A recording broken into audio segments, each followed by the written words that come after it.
جو مدارس کے طلبہ ہیں وہ اپنے گھر والے سے مل کر کے وہ بھی ایک پلان بنائیں، وہ بھی کچھ تیاری کریں کہ ہم کو مدرسے کے رونق کو کیسے باقی رکھنا ہے۔ اسی طریقے سے جو لوگ مدرسوں کو ڈونیشن دیتے آئے ہیں، چندہ دیتے آئے ہیں، ان کو بھی پلاننگ کرنی پڑے گی کہ ہم جن مدرسوں کو چندہ دے رہے تھے ان کو ہم چندہ کیسے پہنچائے، اور اب ہمارے ڈونیشن کا زیادہ مستحق، زیادہ حقدار کون مدرسے ہیں۔ بہت ایسے بڑے مدرسے ہیں جن مدرسوں میں بہت اچھی تعلیم ہوتی ہے، اور ان کو باقی رہنا، ان کے شب و روز کا جو تعلیمی نظام ہے اس کو جاری رکھنا ہر آدمی کے لیے ضروری ہے۔ تو ایسے حالات میں جو سرمایہ دار، جو مالدار لوگ ہیں شہر کے، وہ ہر شہر میں مالدار لوگ اپنی ایک کمیٹی بنائیں اور وہ لوگ اپنے ڈونیشن کو جمع کریں، زکوٰۃ کے علاوہ بھی جمع کریں۔ اسی طریقے سے جو مدارس چلاتے ہیں، مدارس کے منتظمین کو بھی غور کرنا پڑے گا کہ جو ہمارے پاس چندہ آتا ہے، ڈونیشن آتا ہے، تو اب اس ڈونیشن کو ہم کہاں خرچ کریں۔ جو بہت زیادہ ضروری جہاں خرچ کرنا ہے وہیں خرچ کریں۔ ایسا نہ ہو کہ جو تزئین کاری پر، زرق برق پر، عمارتوں کی ڈیکوریشن پہ ہم زیادہ خرچ کریں، لیکن جو تعلیمی ضرورتیں ہیں جیسے خورد و نوش کا انتظام، قیام کا انتظام، کتابوں کا انتظام، نادار اور غریب بچوں کے ناشتے کا انتظام، یہ وہ ضروریات ہیں جس کی بھرپائی بہت ضروری ہے، تو اس پہ ہم زیادہ توجہ دیں۔ اسی طریقے سے اساتذہ کی تنخواہ اور اساتذہ کے جو گھریلو مسائل ہیں، مالی مسائل ہیں، ان کو بھی مدارس کے منتظمین حل کریں تاکہ وہ فارغ البال ہو کر، مطمئن ہو کر، اطمینان کے ساتھ وہ اپنے بچوں کو صحیح انفارمیشن، صحیح تعلیم اور صحیح نالج دے سکیں۔ ذیشان صاحب، میرا سوال آپ سے یہ ہے کہ کیا آپ کو لگتا ہے اس بات کو کہ مدارس کو کہیں نہ کہیں ڈائریکٹلی انڈائریکٹلی زکوٰۃ پہ ڈیپینڈ کر دیا گیا ہے، اور وہ بھی رمضان کے مہینے میں ہی زکوٰۃ لوگ نکالتے ہیں؟ ایک عموماً روایت بن گئی ہے ہمارے بھارت کی خاص طور سے، بلکہ دنیا کی روایت بن چکی ہے، ثواب زیادہ ملے گا شاید اس لیے۔ لیکن کیا زکوٰۃ سے الگ ہٹ کر کے صدقات پر یا ڈونیشنز پر یا چھوٹے چھوٹے چندوں پر بھی مدارس کو لایا جا سکتا ہے تاکہ ایک بڑا انفراسٹرکچر کریٹ ہو سکے ایک بڑے ویژن کے ساتھ؟ بالکل صحیح کہا احمد صاحب، بلکہ آپ جو بات بتا رہے ہیں یہ وقتی حل نہیں ہے، بلکہ یہ ایک مستقل اور پرماننٹ اس کا جو ہے حل نکلے گا اس سے، کہ مدارس زکوٰۃ پہ ڈیپینڈ نہ ہوں، بلکہ دوسرے جو ذرائع ہیں جیسے آپ نے بتایا کہ صدقہ ہے، عطیہ ہے، اور بھی کئی طرح سے الگ الگ طور پہ چھوٹے چھوٹے ڈونیشن کے ذریعے اس کو ہم آگے بڑھا سکتے ہیں۔ اسی طرح جو ہے مدارس کے پاس اپنا سیلف، ان کے پاس اپنا کچھ ایسا بزنس اپنا کریٹ کریں، کچھ ایسا اپنا پروجیکٹ بنائیں کہ جس کی وجہ سے ان کا جو خرچ ہوتا ہے اس کا ایک بڑا حصہ، ان کے فنڈ کا بڑا حصہ خود وہ پیدا کر سکے، کچھ بلڈنگ بنا کر کے، کچھ کاروبار شروع کر کے، تو کچھ وقف اور جائیداد کے ذریعہ۔ تو مدارس اپنا ایک مستقل ذرائع انکم جو ہے، سورس آف انکم جو ہے مستقل اپنے طور پہ پیدا کریں۔ اسی طرح زکوٰۃ کے علاوہ چھوٹی چھوٹی ذرائع سے پیدا کریں۔ مثال کے طور پہ اس وقت ایک بہت اچھا ٹرینڈ چل رہا ہے احمد صاحب، آپ کی نظر میں ہوگا، وہ ٹرینڈ یہ ہے کہ میں نے دیکھا کہ مختلف مدارس کے جو پرانے فارغین ہیں، جو اولڈ بوائز ہیں مختلف اداروں کے، وہ اپنا واٹس ایپ اور مختلف طرح کے گروپس بنائے ہوئے ہیں اور بنا کر کے اپنے ادارے کے لیے فنڈ ریزنگ کا کام کر رہے ہیں۔ یہ بہت اچھا ہے۔ ظاہر سی بات ہے کہ کسی بھی مدرسے سے، کسی بھی ادارے سے سینکڑوں ہزاروں کی تعداد میں لوگ پڑھ کے نکل چکے ہیں، اور اس میں سے بہت سے لوگوں ہیں جن کی معاشی حالت بہت اچھی ہے اور جن کا انکم بالکل ٹھیک ٹھاک چل رہا ہے، یا جن کے پاس انکم کم بھی ہو تو 1000، 500، 2000، 3000 زیادہ چھوٹی رقم جو ہے ان کے لیے دینا مشکل ہے، 100 روپے دینا جو ہے مشکل نہیں ہے۔ تو اس طرح کے جو ذرائع پیدا کریں تو تھوڑے تھوڑے کر کے اگر دیتے ہیں تو بہت زیادہ ہو جائے گا۔ تو میں سمجھتا ہوں کہ مدارس کے فارغین کے لیے، فارغین جو ہے اپنے جہاں سے پڑھ کے آئے ہیں اس کو سپورٹ کریں۔ اسی طرح جیسے کل میاں حضور نے، حضرت داعی اسلام جو جامعہ عارفیہ کے جو فاؤنڈر ہیں، انہوں نے ایک بڑا اچھا کانسیپٹ دیا۔ انہوں نے کہا کہ دیکھو، میں نے تم 3 لوگوں کو تیار کیا، تم 3 کو جوڑا اپنے ادارے سے، تم 3 لوگوں کو، تم میں سے ہر ایک جو ہے 3 آدمی کو جوڑے، اور ان سے کہو کہ ان میں سے ہر ایک آدمی 3 آدمی کو جوڑے۔ تو اس طرح منیمم ٹارگیٹ، یہ منیمم ٹارگیٹ کا جو ایک نیٹ ورکنگ کا جو ہے، جیسے بزنس ہوتا ہے تو یہ ثواب اور نیکی کی نیٹ ورکنگ ہے۔ اس طرح کی نیٹ ورکنگ سے ہم چل رہے ہیں۔ تو چھوٹی رقم، تھوڑی رقم بھی اگر لوگ دے رہے ہیں تو بہت بڑی رقم ہو جائے گی اور مدرسے جس جو کرائسس ہے اس سے باہر نکل سکتے ہیں. سوچتا آدمی یہ ہے کہ بڑا اماؤنٹ آئے اور بڑی رقم آئے, بڑی زکوٰۃ آئے, تو اس طرح آدمی کی نظر جو ہے اس طرف رہتی ہے, جبکہ بوند سے ساگر بنتا ہے. جی جب بوند سے ساگر بنتا ہے. اگر بوند پہ ہم اپنے آپ کو مرکوز کرتے ہیں, اپنی نظر جماتے ہیں اور چھوٹے چھوٹے سورسز پیدا کرتے ہیں, 1-1 روپیہ لے کے آتے ہیں. اسی طرح میں ایک خاص بات کہوں گا, یہ بھی مدارس کے جو طلباء ہیں, اسٹوڈنٹس ہیں, ان کے لیے اس سے متعلق ہے کہ میں دیکھتا ہوں کہ مدرسوں میں پڑھنے والے سارے بچے غریب اور نادار نہیں ہوتے ہیں. عام طور پہ یہ کانسیپٹ بنا ہوا ہے کہ مدرسے میں لاچار اور غریب بچے پڑھتے ہیں, لیکن یہ پوری حقیقت نہیں ہے, یہ سچ نہیں ہے. مدرسے میں پڑھنے والے ایک بڑی تعداد ان کے بچوں کی ہوتی ہے جو جن کی کفالت کی ضرورت ہوتی ہے, جن کو پیسے دینے کھلانے پلانے کی ضرورت ہوتی ہے. 30% ایسے بچوں کی ہوتی ہے جو اچھے بیک گراؤنڈ سے, اچھی فیملی سے بلونگ کرتے ہیں اور اپنا خرچ اٹھا سکتے ہیں. لیکن وہ کرتے کیا ہیں, اگر اٹھاتے بھی ہیں تو کیا کرتے ہیں, مختلف مدرسے والوں نے 500, 700, 300 روپے فی لگا دی ہے. وہ سمجھتے ہیں کہ میں نے یہ 700 روپے دے دی, ہم نے اپنی فی کیا کہتے ہیں کھانے کی فی دے دی تو حق ادا ہو گیا. ایسا نہیں ہے. وہ صرف کسی مدرسے میں رہتے ہیں تو کھاتے نہیں ہیں, ان کے پاس ایک بلڈنگ میں رہتے ہیں, بجلی ملتی ہے ان کو, ٹیچرز ان کو ملتے ہیں, ٹیچر کی تنخواہیں ہوتی ہیں, مختلف طرح کے ان پہ خرچ ہوتے ہیں. تو ایک اپنا منیمم ایک خرچہ بنا کر کے کم سے کم جو خود کفیل لوگ ہیں, جن کے پاس اپنی معاشی طور پہ جو پریشان نہیں ہے, جن کے پاس اپنا گھر ہے, جائیداد ہے, جو کھا سکتے ہیں, جن کے بھائی اچھے اسکولوں میں پڑھتے ہیں, یہ ایک عجیب المیہ ہے احمد صاحب اس وقت کے لیے بھی اور ہمیشہ کے لیے. مسلمانی ہمارے ذہن میں جو پیدا ہو گیا ہے کہ ہمارے 2 بھائی ہوں گے, ایک بھائی اسکول میں پڑھ رہا ہوگا, پتہ چلا کہ اس کے اوپر باپ جو ہے جو اسکول میں جس بچے کو پڑھا رہا ہے اس پہ پر منتھ وہ 20,000 روپے خرچ کر رہا ہے. اسی کا دوسرا بھائی اپنے دوسرے بیٹے کو مدرسے میں پڑھا رہا ہے, اس کے کیا ہے خوراکی فیس کے نام پہ وہ جو کھانے کی فیس جو لیتے ہیں وہ لیتے ہیں 500-700 روپے لیتے ہیں. تو یہ 500-700 روپے بھی دینا ان کو مشکل پڑتا ہے اور باپ بھی شکایت کرتا ہے اور بیٹا بھی شکایت کرتا ہے. اس ذہنیت سے ہمیں نکلنا چاہیے. اگر اس ذہنیت سے نکلتے ہیں تو بھی ایک بہت بڑا ذریعہ مل جائے گا اور لوگ اپنے مسئلے کو جب خود حل کرنا سیکھیں گے تو اداروں کا جو بڑا مسئلہ ہے وہ چھوٹا ہو جائے گا اور حل ہوگا. مجھے صاحب ایک چیز اور سمجھ میں آتی سوسائٹی میں, خاص طور سے ایک بڑی پرابلم میں نے دیکھی ہے کہ جو لوگ مدارس کو ڈونیشن دیتے ہیں یا زکوٰۃ دیتے ہیں, وہ بھی ایسا لگتا ہے کہ احسان کر رہے ہوں, کہ کوئی بہت بڑا بوجھ اتار رہے ہوں, لائن میں کھڑے کر کے ذلیل کر کے چندے دینا ہے. اس طرح کی روایتوں کو کس طرح آپ دیکھتے ہیں؟ ہر شہر میں کچھ بڑے لوگ ایسے ہیں جو باضابطہ لائن لگواتے ہیں اور زکوٰۃ دیتے ہیں, اور بہت ایسے لوگ ہیں جو لائن لگ کے زکوٰۃ لینے کو ہی بہتر سمجھتے ہیں.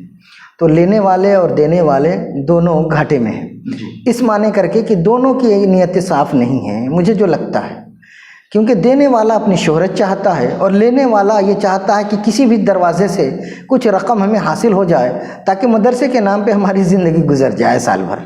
تو یہ دونوں کی نیتیں درست نہیں ہیں.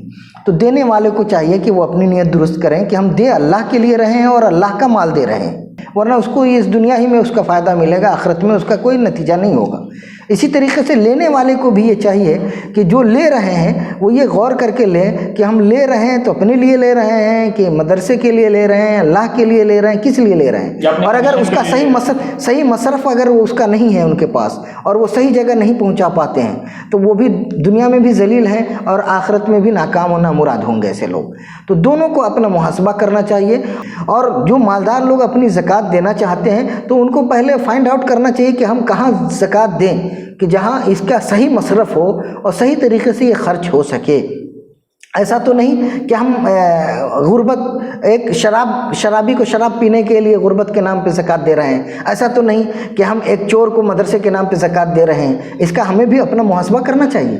ہم زکوٰۃ اسی کو جو دے اس کا مستحق ہے, چاہے وہ غریب ہو, فقیر ہو, چاہے وہ مدرسہ ہو, چاہے جو بھی ہو, جو اس کا مستحق ہے وہاں تک کہ اس کو پہنچنا چاہیے. ذیشان صاحب, ایجوکیشن سسٹم چاہے وہ مدارس ہوں یا غیر مدارس کالجز ہوں یا اسکولز ہوں, جو لوگ کالج چلاتے ہیں, اسکول چلاتے ہیں یا پلے اسکول چلاتے ہیں, وہ کہیں نہ کہیں خود کفیل ہوتے ہیں. ان کا پہلے دن سے یہ مشن ہوتا ہے یا یہ ویژن ہوتا ہے کہ وہ خود کفیل ہو کر کے ایک سیلف ڈیپینڈ ہو کر کے چلائیں گے ان اسکول کو, بلکہ وہ پروفٹ میں چلاتے ہیں.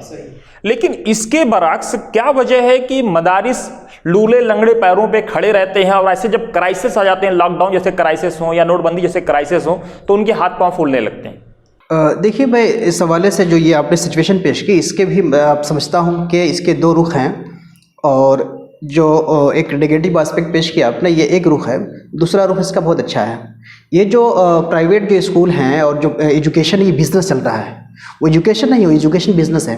ایجوکیشن کو جو تجارت بنایا گیا ہے، یہ انسانیت کے اعتبار سے اور ہیومن لیول پہ آپ آگے سوچیے گا تو یہ انسان کے ساتھ بڑا ظلم ہو رہا ہے کہ تعلیم ایجوکیشن جو ہے یہ سروس کے لیے، ایجوکیشن لوگوں کو ایجوکیٹ کرنے کے لیے، ان کی نالج بڑھانے کے لیے، ان کے ذہن کو وسیع کرنے کے لیے، ان کے اندر انسانیت پیدا کرنے کے لیے ہے. پرائیویٹ اسکول والے زیادہ جو ہے یہ پبلک کی خون کو چوستے ہیں اور لوگوں کے پاس کھانے کے پیسے نہیں ہیں.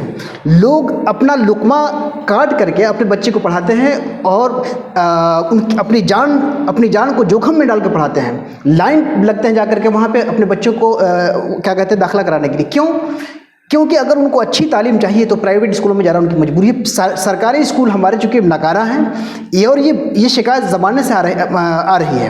جب تک یہ سرکاری اسکول جو ہے صحیح نہیں ہوں گے، ہماری گورنمنٹ جو ہے کروڑوں اربوں جو خرچ کر رہی ہے ایجوکیشن پہ، سرکاری اسکولوں پہ، پیسے تو جا رہے ہیں لیکن اس کا بینیفٹ نہیں آ رہا ہے. سب سے پہلے تو یہ چیز ہے کہ یہ جو سسٹم اس کو انڈیا سے ختم ہونا چاہیے. پرائیویٹ سسٹم جو ہے یہ ختم ہونا چاہیے اور سرکاری ایجوکیشن ہونا چاہیے.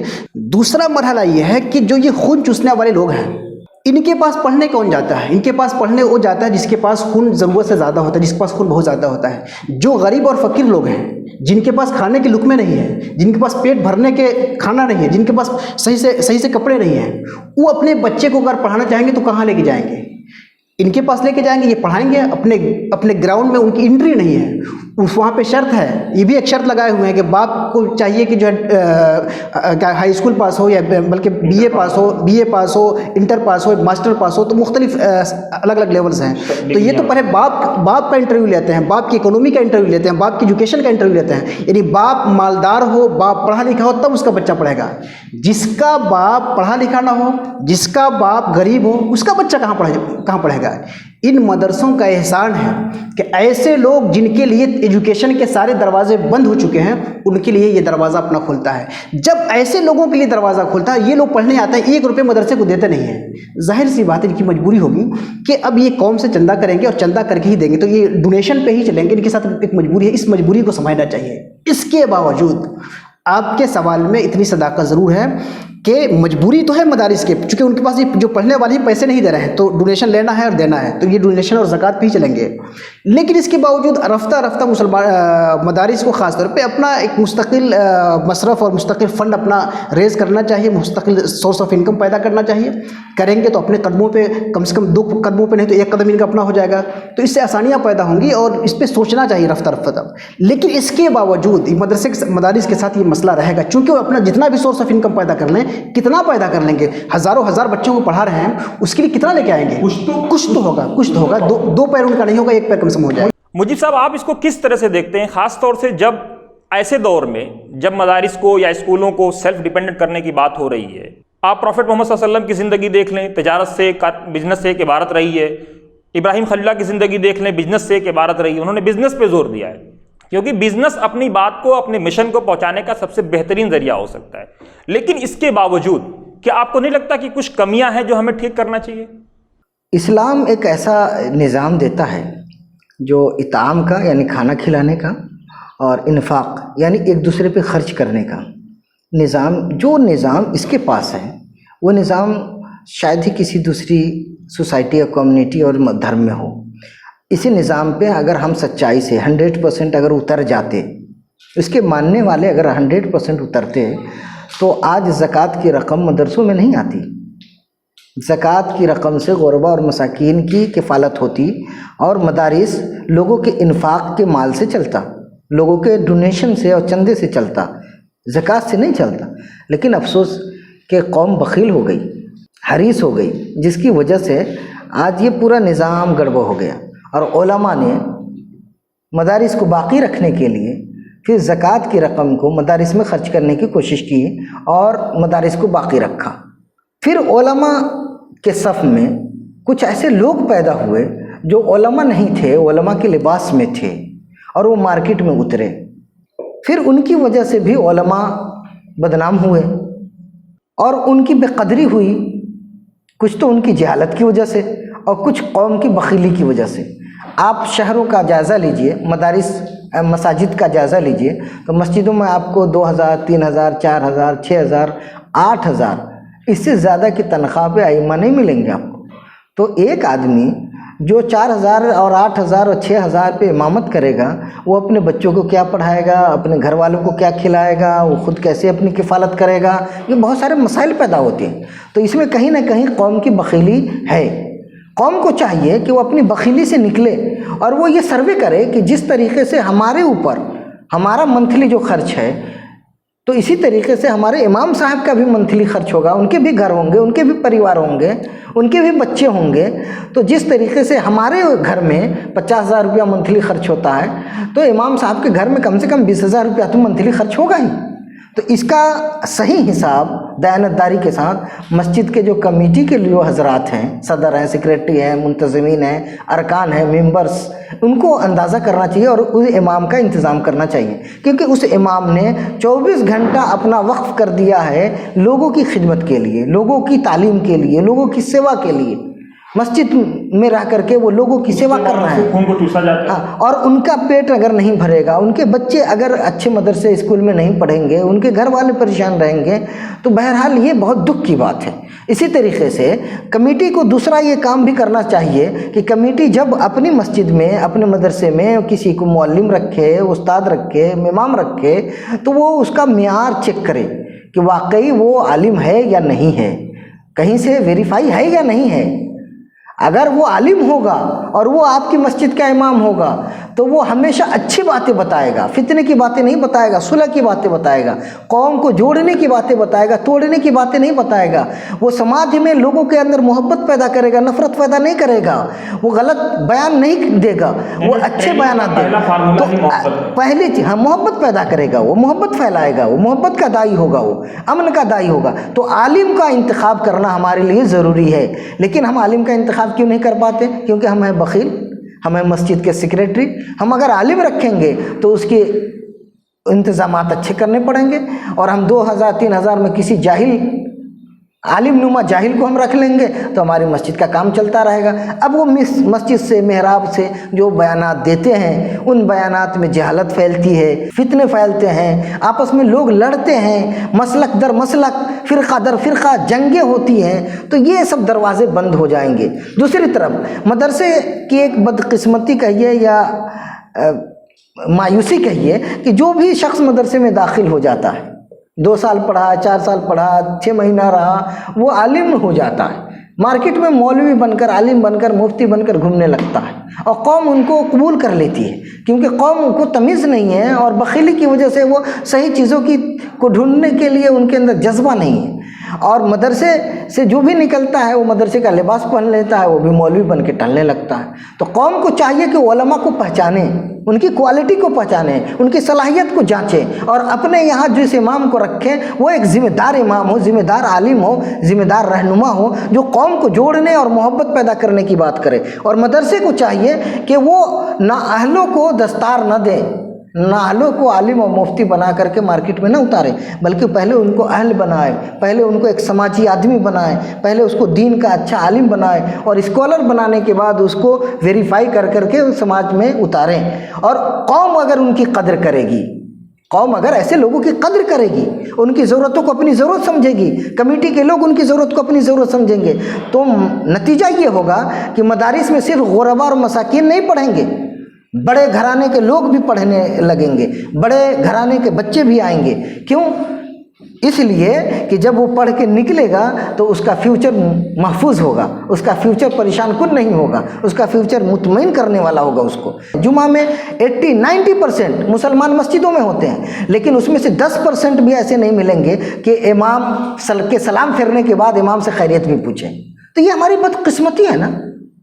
اگر 80% مسلمان مسجدوں میں ہوتے ہیں جمعہ کے دن، اور 10-10 روپیہ، زیادہ نہیں، 10-10 روپیہ امام کے ہاتھ میں اگر وہ نظر دے دیں تحفے کے طور پر، تو امام کی ضرورتیں پوری ہو جائیں گی۔ ذیشان صاحب، جو لوگ 8,000 روپیہ امام کو دینا نہیں چاہتے، بڑی مشکل سے دیتے ہیں، وہی لوگ ایک ٹیسٹ کرانے کے نام پر، بڑے بڑے عمرہ کی بات کر رہا ہوں میں، غریبوں کی بات نہیں کر رہا ہوں، ایک بلڈ ٹیسٹ کے نام کرانے پر 8 لاکھ روپے خرچ کر دیتے ہیں، 8,000 روپے اور 80,000 روپے خرچ کر دیتے ہیں۔ یہ قوم میں بخالت کیوں آئی، خاص طور سے علماء کو لے کر کے، جبکہ اس قوم کا جو داعی تھا، جو معلم کائنات تھا، اس نے اپنی پوری زندگی میں اپنے گھر میں سوائے کھجور اور پانی کی کوئی ذخیرہ نہیں بنایا؟ دیکھیے یہ تو ایک بڑا المیہ ہے، اور نبی کریم صلی اللہ علیہ وسلم کی جو سیرت آپ نے بیان کی وہ بھی بالکل ایک صداقت ہے، ایک حقیقت ہے، آئیڈیل ہے. لیکن اس کے ساتھ کیا ہے کہ بدلتے معاشرے کے پر جو ہے زمانہ ہمارا جب جیسے چینج ہوتا ہے، معاشرہ چینج ہوتا ہے، تو ہمیں بھی چینج ہونا چاہیے. ہم کرتے کیا ہیں کہ چینج ہوتے ہیں، ہر آدمی چینج ہو جاتا ہے، اپنے آپ کو چینج کر لیتا ہے، لیکن وہ یہ چاہتا ہے کہ اپنی زندگی کے ہر حصے کو تو بدل لیتا ہے اور ساری ٹیکنالوجی کا استعمال کرتا ہے، ساری بلڈنگ کا استعمال کرتا ہے، جو سارے جدید ذرائع ہیں ان کا استعمال کرتا ہے، لیکن اپنی تنخواہوں کے بڑھانے کی بات کرتا ہے، اپنے خرچے کو جوڑتا ہے، سب کو جوڑتا ہے. لیکن جب بات آتی ہے دین کی، مذہب کی، مذہبی تعلیم کی، امام کی، مدرسے کے مدرس کی، تو ایک ہمارا کانسیپٹ بنا ہوا ہے کہ یہ لوگ متوکل لوگ ہیں، توکل والے لوگ ہیں، یہ لوگ جنتی لوگ ہیں، ان کے ہاں برکت بہت ہوتی ہے. یہ لوگوں کو کھانے کی ضرورت نہیں. ہاں، یہ جنتی لوگ، ظاہر سی بات، جنت میں کیا ان کو کوئی غم ہے، نہ کوئی فکر ہے، نہ کوئی غم ہے. ہم نے ان کو بنا دیا ہے، جب دینے کی بات آتی ہے تو ہم نے ان کو بنا دیا ہے جنتی. اور جب خدمت کی کرنے جب کام کرانے کے بعد، دعا تو بعد میں لیتے ہیں، کام ان سے کراتے ہیں. کام تو ایسے چڑھے کراتے ہیں کہ جو اپنی بیوی سے ڈانٹ کھاتا ہے، جو مینیجر، اور جو اپنے گھر میں پریشان ہوتا ہے جو بڈھا، وہ بڈھا جاتا ہے مدرسے کے استاذ کو اور مسجد کے امام پہ اپنا غصہ اتارتا ہے، چونکہ گھر میں تو اس کی چلتی نہیں ہے. تو ہمارے یہ ائمہ، ہمارے اساتذہ، ہمارے مذہبی جو رہنما ہیں، یہ تو بن گئے ہیں قوم کے پریشان حال لوگ جو ہے اپنا غم و غصہ جو ان کے اوپر آ کر اتارتے ہیں. یہ جو سچویشن بنی ہوئی ہے یہ اس لیے بنی ہوئی ہے کہ مذہب کو ہم نے ایک ثانوی چیز بنا دیا ہے، ایک سیکنڈری چیز بنا دیا ہے. مذہب ہمارا اگر رہنما ہے، اگر ہم سمجھتے ہیں، ہمیں یقین ہے اس بات پہ، فیتھ ہے اگر ہمارا ہے کہ مذہب ہمارا رہنما ہے، تو رہنما کی کرسی ہماری کرسی سے بلند ہونی چاہیے. رہنما کا طرز زندگی ہمارے طرز زندگی سے بہتر ہونا چاہیے. جب تک یہ سب سوچ آئے گی نہیں، جب تک معاشرہ بدلے گا نہیں. ہم نے ان کو جنتی مخلوق بنا دیا ہے، علماء کو، مشائخ کو. ہمیں ان کو انسانی مخلوق بنانا چاہیے. اور جس طرح انسان کے دوسرے قبیلوں اور انسان کے دوسرے حصوں کو، دوسرے لوگوں کو جس طرح جن چیزوں کی ضرورت ہوتی ہے، وہ تمام ضرورتیں ان کی بھی ہے، ان کی بھی پوری کرنا چاہیے. ہماری پوری مینٹلٹی بگڑی ہوئی ہے. اس کو ایک ایک کر کے، آہستہ آہستہ کر کے، آپ جیسے لوگ اس کو سامنے آئیں اور آہستہ آہستہ اس مینٹلٹی کو چینج کریں. مینٹلٹی ہماری بگڑتی بھی رفتہ رفتہ ہے اور بنتی بھی رفتہ رفتہ. انشاءاللہ بنے گی، چینجز آئیں گے. خاص طور پہ پازیٹیو ہے. خاص طور پہ ہماری جو نئی نسل ہے، نئی نسل ہماری جو ہے، خاص طور پہ اسکول ہی سے پڑھ کے جو آ رہے ہیں، بہت سارے مسلم نوجوان ہیں جو اسکول سے پڑھ کے آ رہے ہیں، لیکن ان کے پاس کیا ہے، دین کا درد ہے. وہ دین کو سمجھنا چاہتے ہیں، دین کو جاننا چاہتے ہیں. اور ایسے وقت میں اسکول، خالص اسکول سے پڑھے ہوئے لوگ آ رہے ہیں، وہ مذہبی چیزوں کو جاننا اور سمجھنا چاہ رہے ہیں. اور اس کے ساتھ یہ چاہ رہے ہیں، وہ یہ بھی چاہ رہے ہیں کہ ہمارے مذہبی رہنما جو ہے ان کو ریسپیکٹ ملے. یہ بوڑھے جو پریشان آ رہے ہیں یہ زیادہ پریشان کرتے ہیں، لیکن نئی جنریشن ہے، انشاءاللہ اس میں پازیٹیو چینجز ہیں اور تبدیلی آئے گی انشاءاللہ. مجید صاحب، ذیشان صاحب نے جو باتیں کہی ہیں اس کو کس طرح سے آپ دیکھتے ہیں؟ کیا آپ کو لگتا ہے کہ نئی نسل بہت پازیٹیو سوچ کے ساتھ، پازیٹیو انرجی کے ساتھ، کمیونٹی کو بدنام کرنے کا جو الگ الگ روگی میڈیا، اس طرح کے لوگ جو پروپیگنڈا کر رہے ہیں، جو اسلاموفوبیا کا ٹیرر کریٹ کیا جا رہا ہے، اس سے کتنے آپ سہمت ہیں؟ دیکھیے، سکھ برادری میں ہم دیکھتے ہیں کہ جو ان کے یہاں مذہبی رہنما ہوتا ہے تو اس کو ایک اسپیشل انتظام دیا جاتا ہے. سوال صرف سکھ کا نہیں ہے، جین برادری میں بھی ہے. تو سکھوں کو تو یہ اسپیشل جب ان کو ہم عزت دیتے ہیں تو اس کا اثر ہوتا ہے کہ وہ معاشرے پہ افیکٹو ہوتا ہے. پھر معاشرہ اس کو قبول کرتا ہے. اگر 2 روپے کم بھی ملے گا تو بیچارہ چلا لے گا. نہیں، معاشرے کو جدھر لے جانا چاہے گا وہ اچھائی کی طرف، وہ لے جاتا ہے، آسانی سے لے جاتا ہے. اور ہمارے یہاں یہ حال ہے کہ سب سے کمزور مسجد کا امام ہوتا ہے، سب سے غریب مسجد کا امام ہوتا ہے. مذہبی لوگ سب سے زیادہ دبے کچلے ہوتے ہیں مالی طور پر. تو اب وہ افیکٹو کیسے ہو سکتا ہے؟ مولانا صاحب آپ کا بھی شکریہ. مولانا صاحب آپ کا بھی شکریہ کہ آپ نے ہمارے ناظرین کو، ہمارے درشکوں کو بہت اچھے قیمتی مشورے، قیمتی باتیں بتائیں. ناظرین، اس سمے یہ ضرورت ہے، سمے کی یہ مانگ ہے کہ ہم سب لوگ بخیلی سے نکلیں، کیونکہ بخیلی انسان کو تباہ کر دیتی ہے. دولت کی لالچ انسان کو تباہ کر دیتی ہے، انسان کو جلا کر کے راکھ کر دیتی ہے.